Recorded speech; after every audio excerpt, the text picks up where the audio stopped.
Alrighty, hello everybody. Thanks for clicking on this video. James Cards FC here, and today, given all the doom and gloom that's going on in the hobby, the sky is falling, prices are falling, cards are a scam, Bitcoin's a scam, everything's a scam, stock market's a scam. We're going to switch up the tune here and talk about cards that are actually going up and players that are going up in this current down market that we're seeing. And what we're going to see is that, yes, there are cards that are still going up, and they might actually not be the ones you would think of that are going up in value, but today that's what I'm going to spend some time analyzing as we go through this. So, introduction. We'll be looking at cards that have increased in value over the past 30 days on Card Ladder. Obviously, there are some holes in this. Card Ladder does not track nearly every card. It doesn't track pre-modern. It only tracks very limited vintage. It does track some pre-modern, but really not that much. So mostly we're just going to be talking about modern players in this. And it doesn't track every card, like I just said, and some cards don't sell every month. So when a card doesn't sell that month, its monthly percentage change doesn't exist. And so there's one or two players where I have to get creative with what that looks like, but I'll be doing my best to not include outlier sales or cards that have such low values that minor dollar increases results in huge dollar amount changes. So a funny thing that happened here, if you sort by monthly percentage change, Mohamed Salah's base raw Prizm is actually the most positive card in Card Ladder for the soccer market. It is up 1,000% on the month. And that's just because one of them sold for $11 when previously they were like less than $1. So obviously we're going to ignore stuff like that because it's just nonsensical to put that in the analysis. And then as we get to the bottom, of course, current and past performance is not indicative of future performance, especially when we're talking about such volatile assets as these.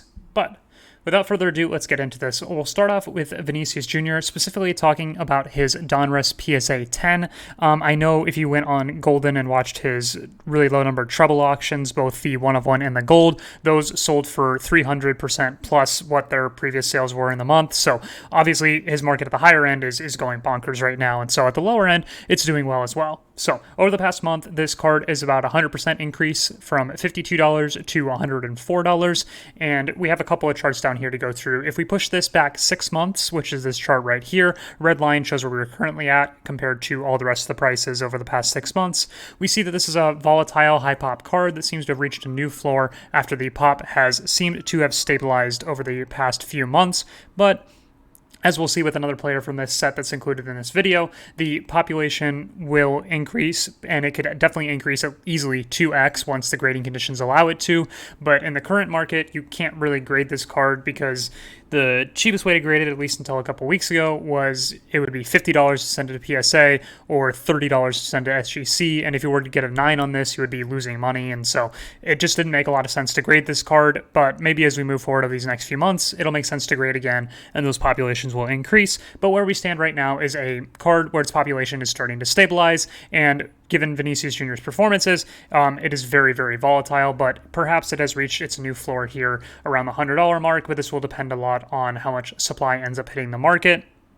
But for the most part, you can see that this card has a good level of resistance around that $100 point these days. It has sales where it dips underneath, has sales where it dips above. We're just dealing with a really highly volatile high supply card, so these sorts of increases and shifts month to month could be just things that happen with this card. As you can see, lots of variation in the price, but over the past month, it is up around 100%, and as we move towards the World Cup, perhaps this is something that could sustain some momentum, especially if the population holds around its current level. So moving on to number 2 here, we have Ansu Fati, specifically talking about his Megacarcks PSA 9 and 10. The PSA 9 has a 49% increase over the past month, and the PSA 10 is also up around 30% if you include the past 1.5 months. A PSA 10 sale has not occurred in the last month, so you have to go back to 1.5 months to the most recent sale, and for that you get a 30% increase. The PSA 9 has gone from $64 to $95, and the PSA 10 has gone from, I believe, $900 something to around $1,300. So the chart we'll be paying attention to here is, again, the price here and the population here. So if we push this back 6 months, we see a card that appears to have reached its grading stabilization, and it's a player that people are now starting to buy the dip on. So as you can see, when the PSA 9 dips under that $100 mark, it shoots itself right back up. So this seems to be the line of resistance at $100 for this card, at least at the current time that we are at. It's been as high as $200. If you go past 6 months, it's been as high as, I believe, $500 or $600. But currently, the line of resistance appears to be that $100 mark. So if it dips below that, theoretically what we're seeing is somebody else comes in and says that's too cheap and then buys it back up to 100. So this is a very high population card in PSA 9. In PSA 10, it is not. In PSA 10, I think it's around 100 pop. Probably should have put this on here, but the PSA 10 pop has not really increased that much. I think less than 10 PSA 10s have been graded in the past year for that card, but the PSA 9s, as you can see here, these have shot up like a rocket. So over the past 8 months, it increased about 200, and then over the past 6 months, it has increased by an additional 200 on top of that. So population is slowing a bit, and if that population does end up stabilizing, that would make all the more sense for the current level to hold and perhaps increase, assuming the soccer card market doesn't lose as many participants as it currently has, which could be the case or could not be the case. We just don't really know what the future is going to look like, but this is what we are seeing right now. Ansu Fati seems like a guy that people are willing to buy the dip on. Perhaps he does something for Spain at the World Cup. He's still going to be the number 10 shirt wearer for Barcelona, at least we would think so. So still some hype on Fati, perhaps a good buy low opportunity if you're into speculating on prospects as his populations are starting to stabilize. Maybe wait another couple weeks and find out if we've reached a true stabilization point, but within the next few months, we should have a pretty good idea of if there are going to be very many more PSA 9s or 10s after the population report, and once we get to that point, it's probably a good idea to figure out if you want to jump in. So moving on to Alphonso Davies at number 3, specifically talking about his Donruss PSA 10. It has seen a 41% increase over the past month from $66 to $93. This is another one of those cases where it looks like it is just a very highly volatile, high pop card that gets too cheap at certain levels and then people want to buy the dips. So this thing has really been all over the place in terms of pricing, but it has now reached its lowest point in the past 6 months. And so when it reaches an even lower point than that, people buy it back up to this new floor price that seems to be around $100.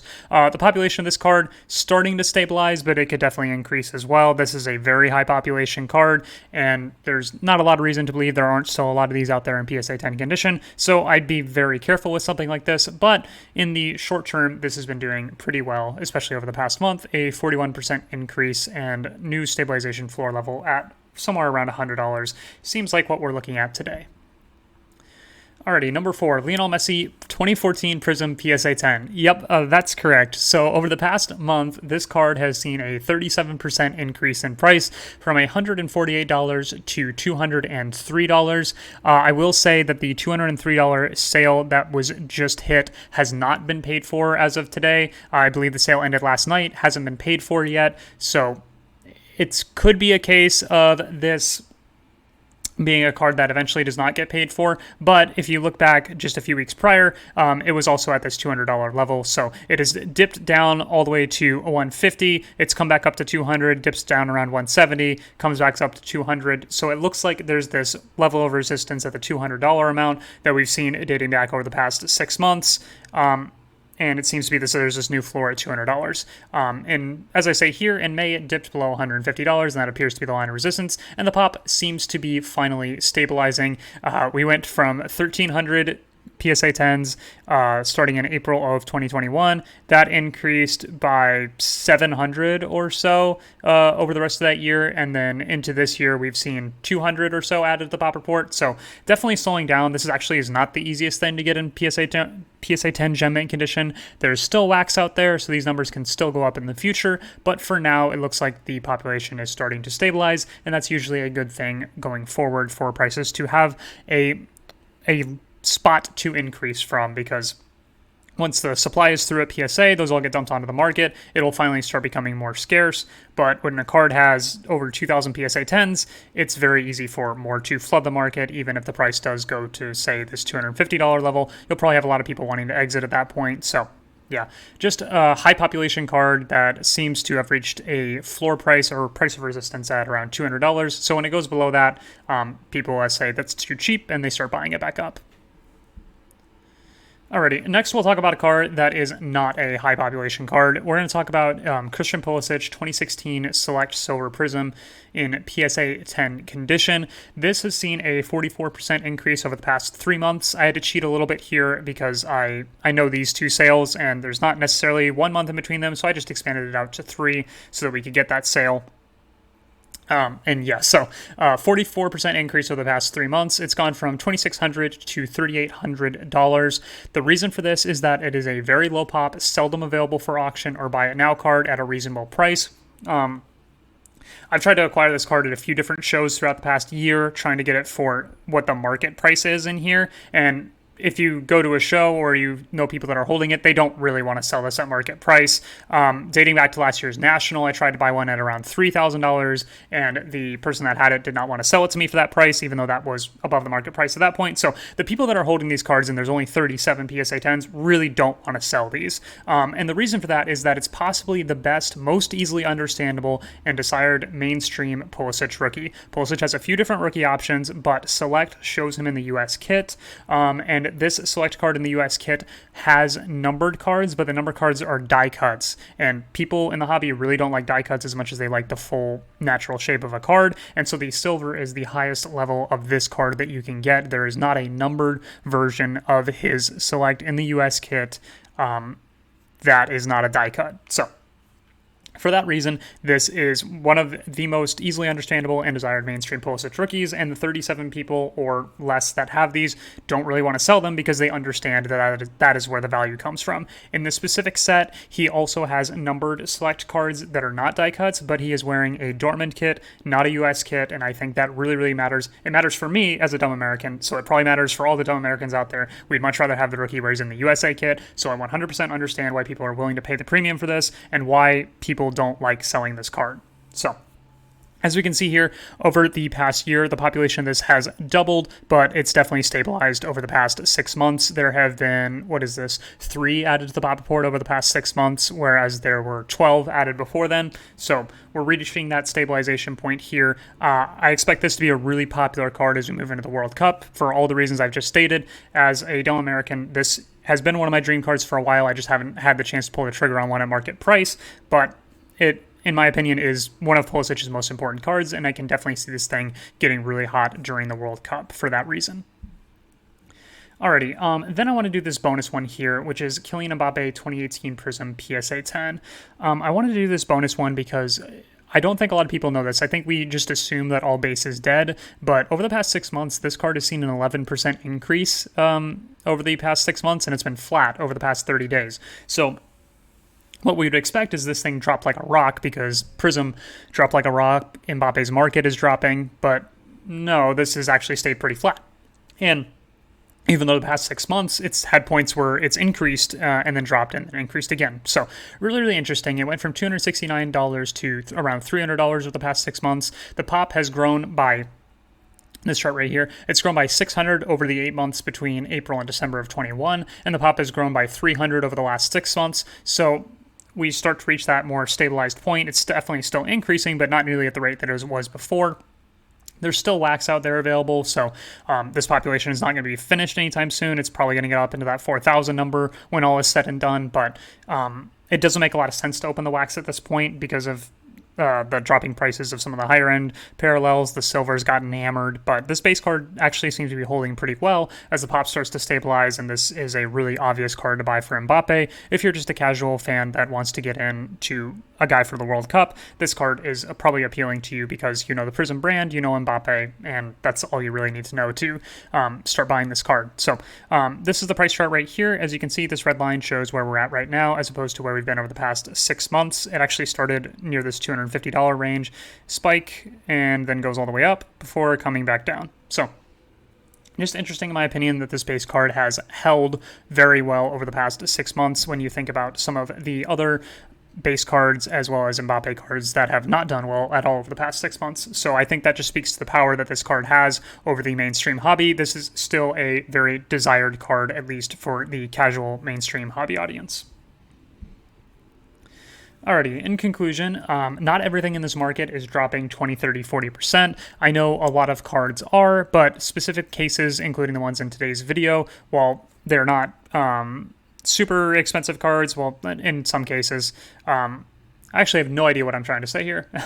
I'll just say it again. Not everything in the market is dropping 20, 30, 40%. As you've seen from the examples today, there are things that are still going up. As the pops begin to stabilize with PSA clearing their backlog, we might actually be in a good position for a recovery, depending on what the market conditions are at the time that PSA finally clears that backlog, because once the backlog is cleared and all those slabs have been sold and find new homes, we'll finally be at a point where we can start looking forward to the future, understand what the pops are at, and go from there in terms of pricing. So really, really interesting things on the horizon to keep track of. And another thing, last point here, World Cup hype may be on its way. I've said in previous videos, I think World Cup hype is probably a bit overblown, but when you go back through some of these cards, this has held really, really well, despite there not really being a lot of World Cup hype in any of these ranges. The Christian Pulisic had a really big sale there. This is probably somebody that's speculating for the World Cup. And Messi, silver, or not silver, Messi base World Cup Prizm. So these are World Cup related cards that are doing not really, really well, but holding their pricing in a lot of cases. So perhaps my original hypothesis on the World Cup hype being overblown might be incorrect, and we might actually see a realistic 20, 30, 40% increase across the market as we move into the World Cup, specifically on the obvious cards. I think that is the caveat here. The obvious cards are the ones here that are doing pretty well, so not the second, third, fourth year Messi cards or some of the lower graded Messi rookies, but specifically Messi Prizm, not Mbappe variations, but specifically the Mbappe Prizm, things like that, obvious cards. I think it's starting to show that it makes a lot of sense for those to get the hype as we move towards into the World Cup, where we'll pick up some casual people that just want to get involved in the market for that reason. So enough rambling through my thoughts. I thank you guys so much for tuning into this video. Hope I shedded some positive light on the market in the days where there doesn't seem to be a lot of positivity going around. So yeah, I appreciate you guys for watching. Leave a like. Leave a comment on what you found interesting or what cards you've been seeing going up, since Card Ladder doesn't show me everything, obviously. And subscribe for more content. Thank you guys so much. Upcoming videos this week, I'll have a PSA return coming back from over a year ago that I got absolutely crushed on, that I'll go ahead and show you guys. So you'll get that. And then I have maybe a package coming from China that I've been waiting 3 months on, so hopefully that gets through the mail, and we'll get a video on that over the next week. Really excited to see what comes in that, but without any further ado, thank you guys for watching. Like, comment, subscribe, and I will see you in the next video.